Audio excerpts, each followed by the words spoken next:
కల్వకుంట్ల చంద్రశేఖరరావు గారు రజోత్సవ సభలంటే మీ 25 సంవత్సరాలలో ఏదైతే మీరు తెలంగాణ కోసము పోరాటం చేసిన విషయాలను ఏ రకంగా అయితే మీరు చెప్పిండ్రో దానితో పాటు 10 ఏళ్ల మీ పరిపాలనలో మీరు ఇచ్చిన హామీల్ని ఇంటికి ఒక ఉద్యోగం గాని దళితుని ముఖ్యమంత్రి చేస్తా అని చెప్పి మోసం చేసిన విషయాన్ని గాని గిరిజనులకి పోడు భూములు గాని రైతుల చేతులకి సంఖ్యలు వేసిన విషయాలు ఇలా అనేకమైన పొరపాట్లు తప్పిదాలు అన్నింటినీ మీరు చేసిన వాటిని అంగీకరించి తెలంగాణ ప్రజల్ని క్షమాపణ కోరుతారని చెప్పి మేము భావించినాం. కానీ సిగ్గు శరం లేకుండా ఏ బల్పు ఏ అహంకారం అయితే మీకుండేనో ఆ బల్పు అహంకారాన్ని తగ్గించాలని చెప్పి తెలంగాణ ప్రజలు మిమ్మల్ని నేలకేసి కొట్టినా కనీసము బుద్ధి లేకుండా అదే బల్పు తోటి అదే అహంకారంతో మళ్ళీ ఈ రోజు మీరు ప్రసంగించడం జరిగింది.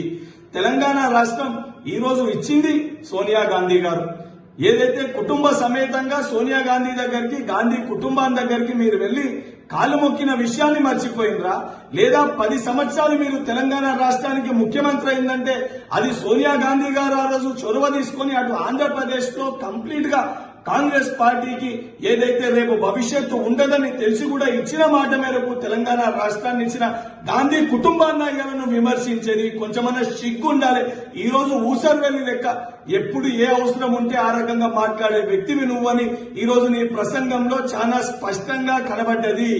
ఈ రోజు కాంగ్రెస్ పార్టీ అధికారంలోకి వచ్చినాక మేము ఇచ్చిన ఒక్కొక్క గ్యారెంటీని అమలు చేస్తుంటే అది జీర్ణించుకోలేక తట్టుకోలేక వాస్తవానికి దానిపైన అసెంబ్లీలో వచ్చి మాట్లాడే ధైర్యం లేని నువ్వు ఈ రోజు వాటిని విమర్శిస్తున్నావంటే యావత్ తెలంగాణ ప్రజానీకం గమనిస్తుండ్రు.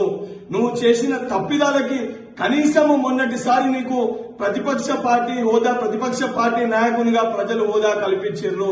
ఈ రోజు నీ యొక్క అహంకారము నీ బల్బుని చూసినాక తప్పనిసరిగా రాబోయే ఎన్నికల్లో ఏదైతే అధికారంలోకి రావడం కాదు కనీసము నువ్వు శాసనసభకి ఎన్నికే ఎమ్మెల్యే అయ్యే పరిస్థితి కూడా కేసీఆర్ ఉండదు అనేది ఒకటి నువ్వు గుర్తుపెట్టుకోవాలని చెప్పి నేను హెచ్చరిస్తున్నా.